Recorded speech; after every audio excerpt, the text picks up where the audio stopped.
to Hebrews chapter 11, verse 32. We are in a little section of Hebrews chapter 11, which is all about faith. And it's a chapter that first defines faith and then goes through and gives examples of faith. And again, a lot of people like to call this, this is the Hall of Fame of faith. I don't look at it that way. In fact, some of these had actually very little faith, which is good for us. Because in each of these situations, you see God using them in mighty, mighty, amazing, even history-changing ways in many instances. Yet, their faith was not always perfect, was it? They did struggle at times. And we've seen in each case kind of a little different take on faith and how God can use that faith, as little or as great as it is, to do amazing things. In this section, in chapter 32, it starts with a list of judges, or more accurately, people from the book of Judges, or the time of Judges. Because actually not all these guys were judges. Like Barak, we saw last week. Who was the actual judge at the time? Deborah. These were people, though, used during the time of the judges to basically get the people free from their tormentors. Why did they have tormentors? Well, because of their sin. And this is the cycle that we saw and we continue to see in the book of Judges, where the generation would come up who would praise God and serve God. The very next generation would turn from God, turn to idols, turn to other things. And then God would bring an oppressor. And then eventually the people would rise up and they'd cry unto God and say, "We're sorry, please free us." And God, by his mercy and grace, would free them from their tormentors. That generation would do fine. What would the next generation do? Same thing over again. They'd forget the things they learned from their parents, and then they would go off to other idols, and then God would bring an oppressor. And you can see this cycle playing out. The first ones to come along were the Mesopotamians for 8 years, tormented. That seems like a small number when you look down there at 18, 20, 40. But let's face it, how many of you would like to live in this nation for 8 years with somebody else in control, making your life miserable? 8 years? Is 8 years a long time? Yes, it is. How many believe 4 years is a long time? See, we're in 4-year cycles. We think, 8 years. It was tough. Brought on Othniel, Caleb's grandson, brought him along to free them. Then they did the same thing again. They brought in Moab for 18 years. Is 18 a long time? 18 years ago, how old were you? I was 11. 11. Really? Yeah. Wow. So from 11 to now, that'd be a long time, wouldn't it? Yeah. Your formative years under somebody else. And then Ehud was brought along and set them free by God's help. And then the Canaanites came along for 20 years. You see a pattern here? And the oppression was significant, but not great. See, that's the thing. With each one of these, the Mesopotamians weren't awful people. The Moabites weren't awful people. Canaanites weren't awful. They just kind of brought them under their, at least part of the country, under their influence. Then along comes the Midianites during the time of Gideon. It says only 7 years, but it was a hard 7 years. I mean, they could not even, they had to hide. They couldn't live in their cities. They couldn't have their own stuff. Anything they grew, they would come along and take it. In fact, where did God find Gideon? Grinding in the middle of the night, in the middle of nowhere, to hide the fact that he was going to have some meal so that his people could eat. That's a tough 7 years, isn't it? Did God deliver them, though? And then after them came the Philistines, and we're going to actually see them next week. They were for 18 years of hard. 18 years of hard oppression. And delivered by Jephthah, who we'll see next week. And today we're going to see it was the Philistines again for 40 years. They oppressed the people hard, where they couldn't even have, if they wanted a plow to go out and till their ground, they had to go ask the Philistines and check it out. If they wanted a hoe, if they needed an axe, they had to go check it out from the Philistines and then bring it back. You couldn't have their own tools during this time. For 40 years. Talk about gun control. That's a long time. How old were you 40 years ago? How old were you 40 years ago? I'm not going to ask Bob how old he was 40 years ago. 40 years is a long time. So you can see this cycle, and God just keeps. Why does it keep getting worse? What does he want his people to do? Remember and learn and grow, right? He doesn't want to do this, but he does it. But also by his grace, he brings along somebody to set them free, and we have a generation. Always had that one generation at least who would follow him. It was the next one that was the problem. And what we've seen here so far is the kind of faith that these gentlemen had. Gideon, Barak, who we looked at last week, and we're going to see Samson this week. They had a contingent faith. That's how I classify it. They had a faith where it was like, okay, I will trust you, God, if. And with Gideon, what was his if? If you give me a sign, the fleece, whatever else, the thing rolling down the hill, the dream, whatever it was, he was always looking for what? A sign. You give me a sign, and then I will trust you. Did God do that? Yes. Did God give him a sign? Yes. But as we see during the time of Jesus, if all they're ever doing is looking for a sign and never willing to actually act upon it, what will God eventually do? No signs. Right? And plus, we see with Gideon in his life, it seemed like the signs kind of took over. Well, if it's, I'm always looking for a sign. If you're always looking for a sign, that's not faith, right? Trust God. Trust his word.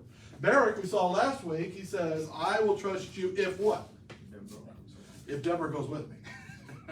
Not you go by my own, you got to go with me. And she did, and he went, and he did fight, and he did win, right? But who got all the glory? The woman, right? Who stuck a stake through Sisera's head. She got, in fact, most of the part of the song was about her, right? Jail. So we see that. So can God still use somebody who has a contingent faith? Yes. But in each case, they actually end up losing a little bit, don't they? And we're going to see that really tonight. How many have ever been in a situation where somebody comes along and says, you do this? And your response is, make me. You and what army? That is Samson's response to God. It is. Basically, it is like God coming to Samson and saying, you do this. You free my people from this oppression of the Philistines that's been going on year after year after year. I'm going to give you everything you need. Go and do it. And Samson's response is, make me. So what is God's response? Okay. And God don't need an army. I don't care how big and bad Samson is. He's not bigger than God. And that's the thing that always strikes me about this story. Before Samson does anything that actually is close to what God wants him to do, God has to make him miserable first. He just has to come in and just tear his heart out sometimes, just to get him to do what he's supposed to do. And the most amazing part, his parents saw that from the very beginning. So let's go take a look at the story. This is a big one. Chapters 13 through 16. Samson gets a big portion of the book of Judges.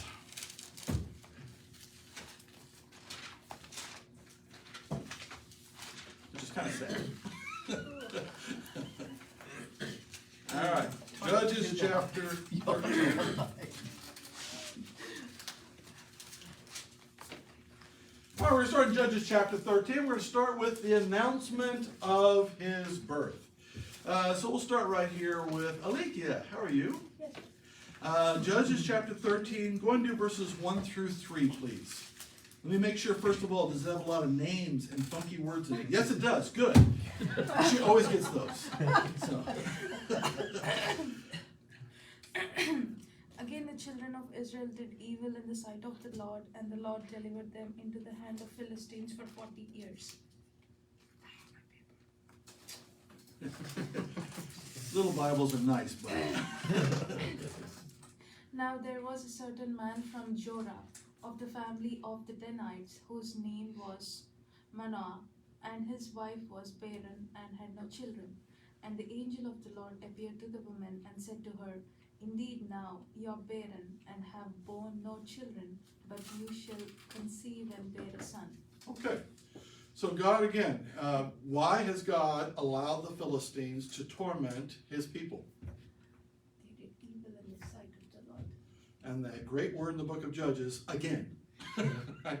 This is a cycle. They keep doing it over and over again. Therefore, God brought the Philistines to torment them, and it's going to be a total of 40 years that they are tormented. Now, the way I read it, it doesn't sound like this is the end of the 40 years, because actually Samson never does actually deliver them completely from the Philistines. So this is sometime during that 40 years, the way I read it. Before they're finally set free from them. But the angel comes to the wife of Manoah, who's been barren, been praying, I'm sure, for a child, right? And says, what? You are going to have a child. That's not all he says, though. Verse 4 and 5. Now therefore beware, I pray thee, and drink not wine nor strong drink, and eat not any unclean thing. For lo, thou shalt conceive and bear a son, and no razor shall come on his head. For the child shall be a Nazarite unto God from the womb, and he shall begin to deliver Israel out of the hand of the Philistines. Okay, a couple of things of note there. He will be a what from the womb? Nazarite. What is a Nazarite? Is that the same as Jesus being Jesus of Nazareth, a Nazarite?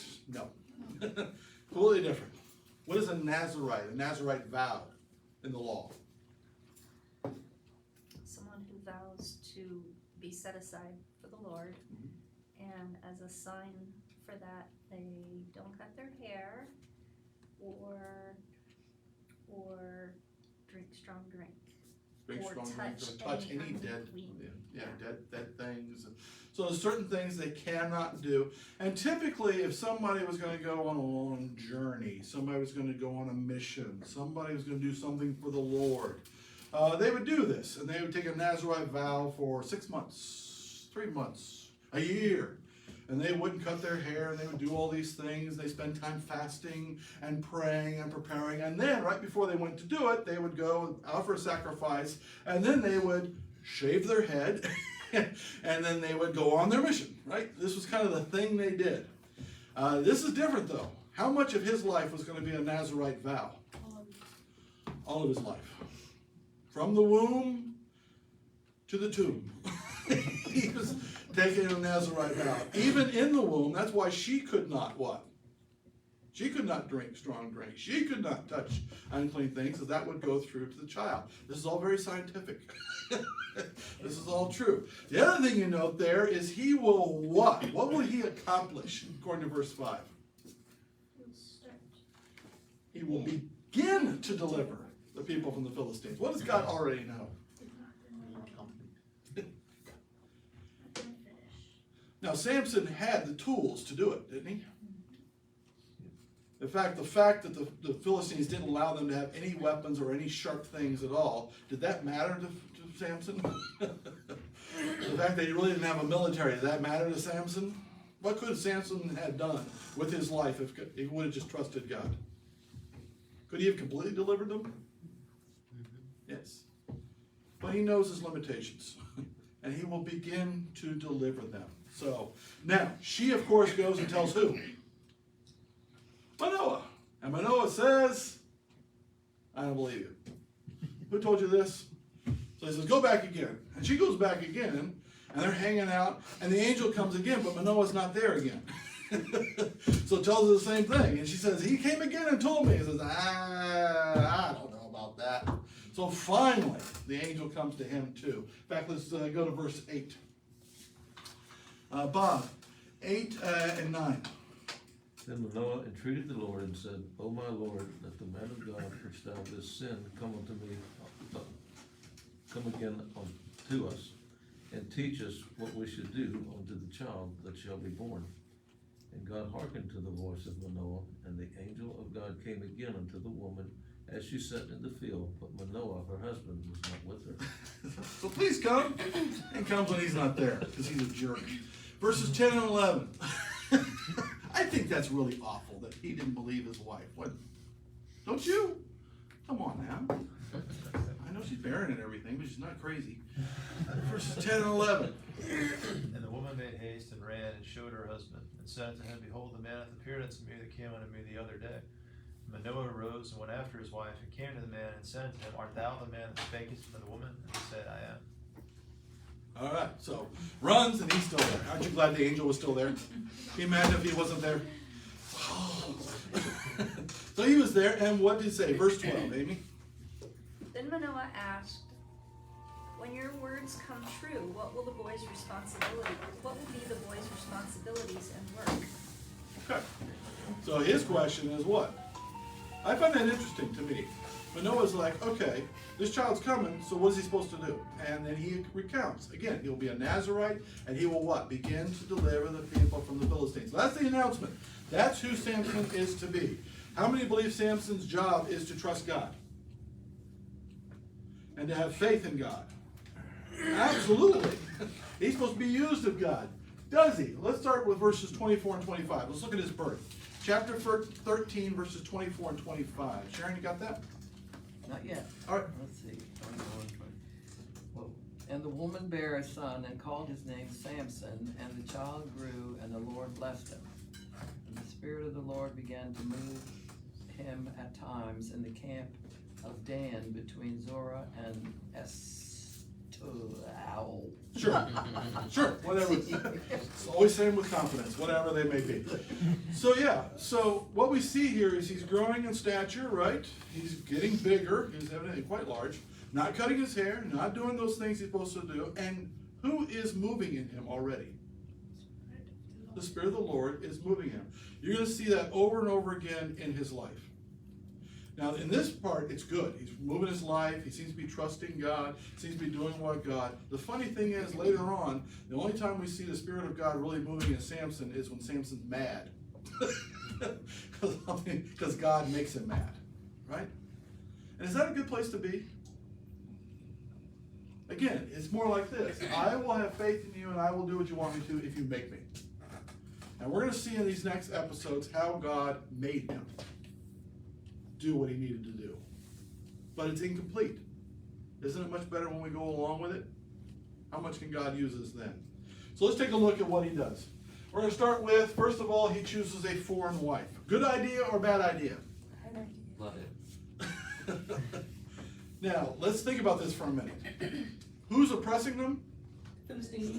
So, if Samson's going to take a foreign wife, what would be the one country he wouldn't go to? What's the one he's going to? Let's take a look. Chapter 14, verses 1 through 5. Derek. All right. Samson went down to Timnah, and at Timnah he saw one of the daughters of the Philistines. Then he came up and told his father and mother, I saw one of the daughters of the Philistines at Timnah. Now get her for me as my wife. She was very attractive. But his father and mother said to him, Is there not a woman among the daughters of your relatives, or among all our people, that you must go to take a wife from the uncircumcised Philistines? But Samson said to his father, Get her for me, for she is right in my eyes. His father and mother did not know that it was from the Lord, for he was seeking an opportunity against the Philistines. At that time the Philistines ruled over Israel. Then Samson went down with his father and mother to Timnah, and they came to the vineyards of Timnah. And behold, a young lion came toward him roaring. Okay, so he says what? Get me that woman. Now it says here, the parents didn't initially understand. We're going to see later on, we'll read that section, but they do understand later that God is using all of this to get who to do what he's supposed to do. But we can see God planning this, right? He's not doing what he's supposed to be doing. By this point in his life, if he's looking to get married, how old is he likely? 20, 21? He should be doing what right now? Destroying. He's like optimal here. He's like an Adonis at this point. He should be going and destroying the Philistines. He should be going out and wiping them out, right? Chasing them out, bringing freedom to his people. And the only thing on his mind is what? A girl. But in particular, from their side. But God is going to use that. He's going to knock that idea right out of his head and get him doing what he's supposed to be doing, at least for a minute. All right? So, by the way, it said there a lion. And anybody remember the story? What did Samson do to that poor lion? That poor lion's hanging out, doing his thing. Just walking along. Sees people, says, I'm going to eat them. And Samson, filled with the Spirit. Again, Spirit moved in Samson to what? Grab his jaws and crack his head in half. And if he can do that, what can he do to deliver his people? So, and we also know that he goes back later on, and what's in that lion's head? Honey? Some honey. Lucy. So what happens next? Let's jump down just a little bit to verse 8. 8. Chapter 14, verse 8. So 5 through 7 is just the Spirit moving in him to kill the lion. After some time, when he returned to marry her, he left the road to see the lion's carcass. There was a swarm of bees with honey in the carcass. He scooped some honey into his hands and ate it as he went along. When he came to his father and mother, he gave some to them and they ate it. He did not tell them that he had scooped the honey from the lion's carcass. Why not? Because it was dead. Is he supposed to be touching dead animals? No. Things from dead animals? No. Dude. Strike what? 1. Plus he's going to marry. Strike 2. He's got all kinds of strikes going on. So he does that. But does he go and actually marry her? Yeah. Yes. Verses 10 and 11. So his father went down to the woman, and Samson gave a feast there, for young men used to do so. And it happened when they saw him that they brought 30 companions to be with him. Okay. What nationality are these companions? Philistines. Philistines. He loves the Philistines. He likes to party with the Philistines, likes to hang out with the Philistines. He likes the way the Philistines think. He's supposed to be the champion for who? Israel and God. And he's hanging out with them. And doing things in line with their customs. Which is what? Throw a big party. And then this came up. Verses 12 and 13. And Samson said unto them, I will now put forth a riddle unto you. If ye can certainly declare it me within the 7 days of the feast, and find it out, then I will give you 30 sheets and 30 change of garments. But if ye cannot declare it to me, then shall ye give me 30 sheets and 30 change of garments.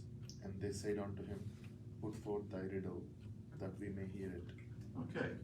Now, even in this, God is working in him. Is he supposed to be marrying this woman? Is he supposed to be making bets with Philistines and hanging out and drinking with them for 7 days?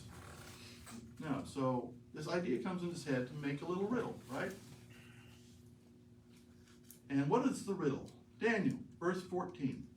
And he said unto them, Out of the eater come forth meat, and out of the strong came forth sweetness, and they could not in 3 days expound the riddle. Okay, so the riddle is, out of the what? Eater came forth meat, and out of the strong came forth sweetness, right? That's a strange riddle. By the way, who could figure this one out? Kind of stacking the deck here. So what is the answer? Lion. The lion. Honey out of a lion. Because a eater came something to eat, and what? The strong came sweetness, right? So they, for 3 days, racking their brains, trying to figure this out. So they go to who? They go to his wife, and they say, hey, this guy's an Israelite. You don't want to make fools out of us, do you? Go and find out what the answer is. So she goes and starts crying, oh, you don't love me, blah, blah, blah, blah, you know. And and Samson finally gives in and tells her what? The answer. Verse 17 and 18, Bob. She wept before him the 7 days while their feast lasted, and it came to pass on the 7th day that he told her, because she lay sore upon him, and she told the riddle to the children of her people. And the men of that city said unto him on the 7th day before the sun went down, What is sweeter than honey, and what is stronger than a lion? And he said unto them, If ye had not plowed with my heifer, you would not have my riddle. That verse is worth the whole story, isn't it? You hadn't plowed my heifer. Oh, he is a charmer, isn't he, folks? So, watch these next words. Matthew 19 and 20. And the Spirit of the Lord came upon him, and he went down to Ashkelon, and slew 30 men of them, and took their spoil, and gave change of garments unto them, which expounded the riddle. His anger was kindled, and he went up to his father's house. But Samson's wife was given to his companion, whom he had used as his friend. So, God ended up using that riddle and his wife to get him to do what for the first time? Kill Philistines. 30 of them. For a dumb reason. It's for a stupid reason. It's a selfish reason. It's a childish reason, isn't it? But that's what he did. This is where he's saying, I will only do it if you, Lord, what? Make me. And God's going to make him. And he's going to use his own childishness, his own selfishness, his own arrogance, and all those things that keep him from doing what God wants him to do, he's going to use it against him. In fact, it gets worse. Because what was the last words there? His wife was given to somebody else. Samson left, right? This seems normal to me. He left, right? He left angry. He's not coming back. He went back to Israel, so give her to the companion, right? Sure. But Samson comes back. Amy, chapter 15, verses 1 and 2. Later on, during the wheat harvest, Samson took a young goat as a gift and visited his wife. I want to go to my wife in her room, he said, but her father would not let him enter. I was sure you hated her, her father said, so I gave her to one of the men who accompanied you. Isn't her younger sister more beautiful than she is? Why not take her instead? Now, I'd like to say Philistines. Let's face it, all societies were like that back then. Just take the younger sister instead. Now, how is God going to use this? Again, what does that cause Samson to do? Get angry. He was supposed to kill them out of righteous judgment, but all God can do is get him to do it out of anger. So, this is the time of harvest. What's the best way to get back at people during the time of harvest? Burn the fields. Verses 3 and 4, Sharon. Let's see. 3 and 4 of 15. Mm-hmm. And Samson said concerning them, now shall I be more blameless than the Philistines, though I do them a displeasure. And Samson went and caught 300 foxes, and took firebrands, and turned tail to tail, and put a firebrand in the midst between the two tails. Okay, first of all, he's quick. Can you imagine catching 300 foxes? He caught 300 foxes, then he tied them. They don't sit still very well. He tied them tail to tail with a firebrand in between them and lit it and let them out through the forest, through the fields. I want to see the YouTube video of him doing that. I saw it. In the movie, yeah. No, it's yeah. I mean, again, this is what? Childish. But this is the only way God can get through on him, is to make him angry, make him mad. Right? By the way, does he seem happy?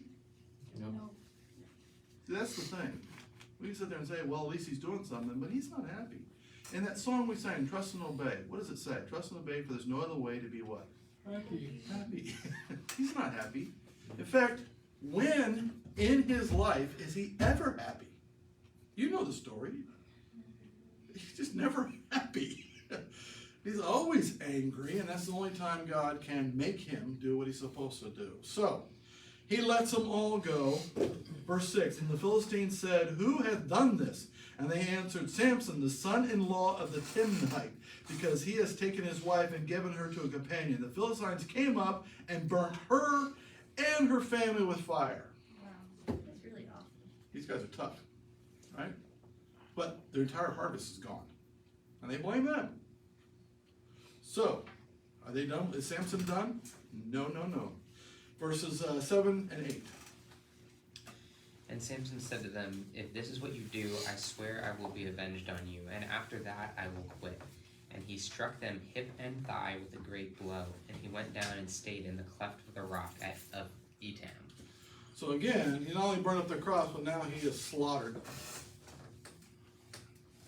the people of that town. And then he just went up on a rock. I was getting pictured up there just kind of with rain coming down. Is he happy? No. Again, he should be an agent of God. He should be happy with all the things God is allowing him to do, but he's not happy, is it? Because the only way God can get him to do something is to make him miserable. That's a sad way to go through life, isn't it? And it didn't stop there. Because the Philistines, now they're mad. So they're going to come after the Israelites. So the Israelites say, somebody's got to talk to Samson. Not it. Do you want to talk to him? I don't want anybody to want to talk to him, but they come and talk to him. In fact, let's go look at that. They capture him. Betrayed by his own people. His own people say, we got to turn him over to the Philistines. Isn't that sad? He's the chosen one of God from birth to deliver them, and the Israelites are like, oh, can we get rid of this guy? All he's doing is making them mad, making things worse. So let's just get rid of him. So they're going to go turn him over to the Philistines. Let's see how that works out. Let's start with verses 9, 10, and 11, please. Yeah, Derek. I just read. Okay, The sorry. Philistines went up, camped in Judah, and raided Lehi. So the men of Judah said, "Why have you attacked us?" They replied, "We have come to tie Samson." Sorry, I lost it. I clicked on it next. Okay, to tie Samson up and pay him back for what he did to us. Then 3,000 men of Judah went to the cave of the rock of Etam, and they asked Samson, "Don't you realize that the Philistines rule us? What have you done to us?" "I have done to them what they did to me," he answered. That's a very, very Vengefulness. childish argument. I've been lying tooth for tooth, baby. I kill my wife, I destroy all of them. Right? But notice how many men they took. 3,000 of his own people. They're so scared of him, right? What is he going to do? He's a loose cannon. So they sent 3,000 people just to ask him nicely, "Can you please come down?" And what happens? Verses 12 and 13. But they said to him, "We have come down to arrest you, that we may deliver you into the hand of the Philistines." Then Samson said to them, "Swear to me that you will not kill me yourselves." So they spoke to him, saying, "No, but we will tie you securely and deliver you into their hand, but we will surely not kill you." And they bound him with 2 new ropes and brought him up from the rock. All right. Our rope's going to hold him? Now, He has no weapon, and he's tied. Philistines are good, right? Yeah. No, they're not. Verses 14 and 15. And when he came unto Lehi, the Philistines shouted against him, and the Spirit of the Lord came mightily upon him. And the cords that were upon his arms became as flax that was burned with fire, and his bands loosened from off his hands. And he found a new jawbone of an ass, and put forth his hand and took it, and slew 1,000 men therewith. Okay. Oh, there's another dead animal you just touched. Yep. Actually, he's going to drink for one in a minute. Because he's thirsty. And so God actually makes water come out in a little part of another jawbone, and he drinks it to restore strength. But notice what came upon him to be able to do that. Spirit of the Lord. Spirit of the Lord is using each one of these incidents to get him to finally do. Now he kills 1,000 of them with a bone. He's got a bone to pick with him. And the next story we're not going to see, but he goes there and then he goes to a prostitute's house. And and while he's in there, they think they're going to close up the gates for him. So he goes and he lifts the gates out of their doorposts, takes the gates to the top of a hill and throws them off. So what could God do with him? He's like a superhero, right? Yeah. If he just would have faith. If he would just trust God, say, "God, what do you want me to do?" God could use him to do anything. He could have already restored the people. But instead, God has to force him into it each step of the way. Meanwhile, he is never happy. God has to make him miserable to get him to do what he wants to do. Now let's stop here for a second, because can we be that way sometimes? Does God sometimes have to make us miserable before we'll even talk to him? To make us miserable before we'll actually go to church, make us miserable before we'll actually go to his word, make us miserable before we'll actually do something that we know he wants us to do. The answer is sometimes what? Yes. I will have faith in you if you make me. And is God up to that challenge? And the question is, are you? And it says right here, this is God's ultimate answer. We can do this the easy way, or we can do it the hard way. But either way, is God going to have his way? Yes. The question is, and Samson chose which way? The hard way. And did he learn his lesson? He's now killed 1,000. He's slaughtered a city. He killed 30. He's lost his wife, a Philistine, which his parents told him not to, right? And he's learned his lesson, right? Because then he meets who? Delilah. That woman from the radio. That annoys everybody every night. She'd fix him. She'd set him straight. If only it was that Delilah. She told him nothing off. All right. Let's go see what's going on here. Chapter 16. I think we're up to Daniel, aren't we? Can you read verses 4 and 5 of chapter 16? And it came to pass afterward that he loved a woman in the valley of Sorek, whose name was Delilah. And the lords of the Philistines came up unto her and said to her, entice him, and see wherein his great strength lies, and by what means we may prevail against him, that we may bind him to afflict him. And we will give thee every one of us 1,100 pieces of silver. So there are, each lord of the Philistines said, we will give you how much? 1,100 pieces of silver. They're going to make her a very, very rich woman. But notice, she's a what? Philistine again? He's not that dumb, is he? To make the same mistake, is he? You clearly know him well. And you know the story from here, right? Verse 6, and Delilah said to Samson, tell me, I pray thee, wherein thy great strength lieth, and wherewith thou mightest be bound to afflict thee. What kind of question is that? She is not exactly a spy quality here. There's no subtlety there. How can you be taken and destroyed? Just tell me. How does it happen? Of course, we know he goes through and gives her all kinds of answers, right? New ropes. By the way, why would he start with new ropes? Because he already told her. He already tore them once, right? Come on. And then, wisps, these new branches. What are those? Weave my hair into a loom. And each time he tells her something, she runs to who? Runs to them. Then she does it to him. And then what? Oh, the Philistines, they're here. Get up. And he gets up and he whoops them, right? 4 times. So eventually she pulls out the big guns, right? You don't really love me, do you?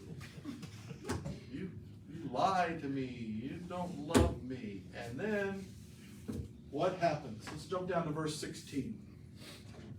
Bob, verses 16 and 17.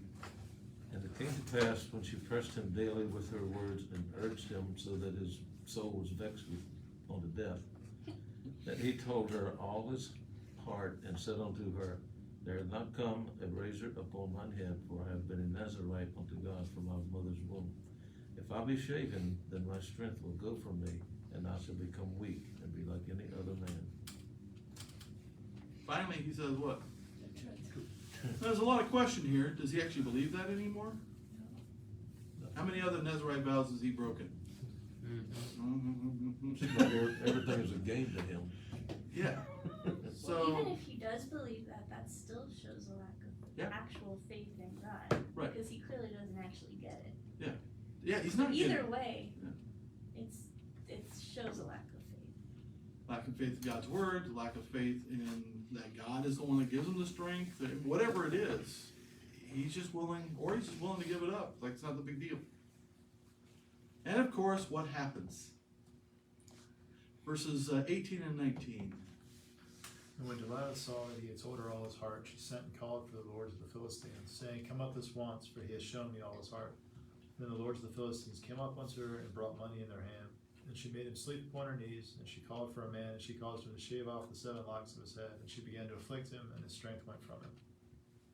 I love that she began to afflict him. I always wonder what that means. So, was she like beating on him? To see if his strength's still there? I don't know. But by the way, Delilah did not cut his hair. That's a good trivia question. It was a person, a Philistine, came in and cut the hair while he was sleeping. And then what? Verse 20 and 21. Amy? Then she cried, "Samson, the Philistines are here." When he awoke from his sleep, he said, "I will escape as I did before and shake myself free." But he did not know that the Lord had left him. The Philistines seized him and gouged out his eyes. They brought him down to Gaza and bound him with bronze shackles, and he was forced to grind grain in the prison. Now he's not happy at all, right? And I like what he said. I mean, you can see where his heart is. I shall just defeat them like before. Where's his faith? Himself. I will do it like I have before. What he didn't realize is that God had left him. How many want to guess that he never really realized it was God to begin with? Every time, how many times does the story say the Spirit came upon him, the Spirit came upon him, and it seems like he just really didn't, he always thought it was just him. That's sad, isn't it? And once again, he thought he could do it, but this time what? But did God have a plan even in this? I'm going to put you in a position, again, where you have to trust me. Even though all this has happened, he still had not put his trust in God. Still did not trust God for his strength, did not trust God for his direction, did not trust God, right? So what is God going to allow happen? Take away his sight and take away his strength. Right? It's like maybe then he will turn to me. And you know the story, does he? In fact, verse 22, a little precursor, I love it. A little foreshadowing. Howbeit the hair of his head began to grow again after he was shaven. Ooh. Then the lords of the Philistines gathered them together to offer a great sacrifice unto Dagon their god, and to rejoice. For they said, Our God hath delivered Samson our enemy into our hand. Okay, so they're praising, and who are they giving credit to? Their God, right? Hey, our God has done this. Our God has delivered them from their God, right? Our God is better than their God. By the way, the Philistines should know by now. Their God ain't good. And during David's time, they should have really figured that out. But God's always taken out Dagon. He really doesn't like Dagon at all. He knocked him down several times, literally. So, we have what? Delilah, he had victories each time, right? When he lied to her, but when he actually told the truth, he was captured. But what was his final act? They bring him in, they're going to show him off. They're going to have a big feast in the temple of Dagon, right? And they bring in who? Samson, so they can make fun of him, right? Laugh at him, mock him, spit on him, hit him, whatever you want to do, right? The big deliverer of Judah, right? But what happens? Verse 24 and 25.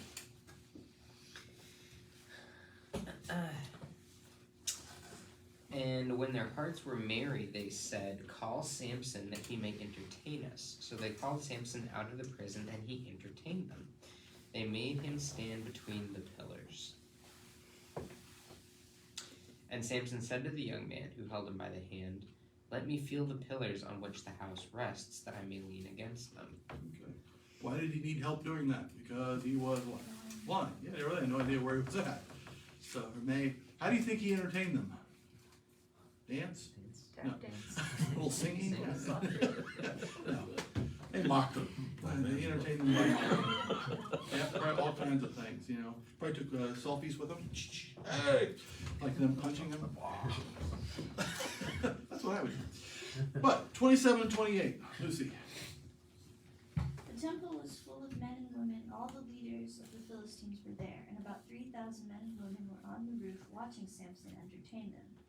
He called out to the Lord, Lord God, please remember me. Strengthen me, God, just once more. With one act of vengeance, let me pay back the Philistines for my eyes. Finally do it. So finally what? He Yes, God. Right. He puts his faith in whom? I need you. Please. And I like how he says it. Let me avenge my eyes. So even it's almost an acknowledgement that what? Okay, you win. You made me. You win. You have made me so miserable that. Okay, I'll trust you. You're my only hope. But again, even as Christians, can we sometimes do this? Well, everything else I've tried doesn't work, so God, can I get some help here? When should we put our faith in God? From the beginning. At the beginning, all the time. People Right? do that with church a lot. Yeah, we can do that with church, with service, and so many things that God wants us to do. We know we're supposed to do it. So put your faith in God and His way, His righteousness, His path, and don't sit there and say, you can't make me. Because if God can make Samson, can He make us? In fact, let's see how it ends. 29 and 30. Who we have to? Yep. And Samson took hold of the two middle pillars which supported the temple, and he braced himself against them, one on his right and the other on his left. Then Samson said, "Let me die with the Philistines." And he pushed with all his might, and the temple fell on the lords and all the people who were in it. So the dead that he killed at his death were more than he had killed in his life. That last little statement is kind of telling, isn't it? The more he killed that day was more than his entire life. When that was his job, which is kind of sad to think that his job was to kill people. But yeah, that was his job. His job was to destroy the Philistines and drive them out of the land and free the people. And unfortunately, he only began that process. By killing all of their leadership, killing all their priests of Dagon, all those royalty, all of those people. They were the high of society. I'm sure they were the rich people. They were all the special people, right? And there were 3,000 on the roof. We don't know how many were inside. So just thousands upon thousands died that day. Who else died? Samson, yeah. Did it need to be that way? Again, each episode we see a very angry and sad, and in fact even depressed Samson before he finally does something that God wants him to do. And God still fills the Spirit. Did God still work in him? Filled him with the Spirit, got him where he do, and got him to do all these things. So did God have success with Samson? Yes. But he chose the what? Hard way, right? And I would say dying at the end is the hard way, right? So that's what we learn when we do that kind of contingent faith. I will trust you if I have to. I will trust you if that's my last resort. I will trust you if you make me. Better to what? Voluntarily put your faith in God and let Him use you. But God will have His way, right? Any other thoughts on this story, on Samson? Or on Delilah, either way. I always had this question, like, Delilah asked him 4 times and he saw her getting Philistine, but still told her.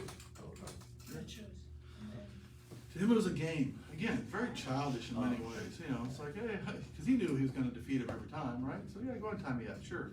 It's like a little game for him. The last time, he may have thought it was a game. The guy was done playing around, right? So, any other thoughts, questions?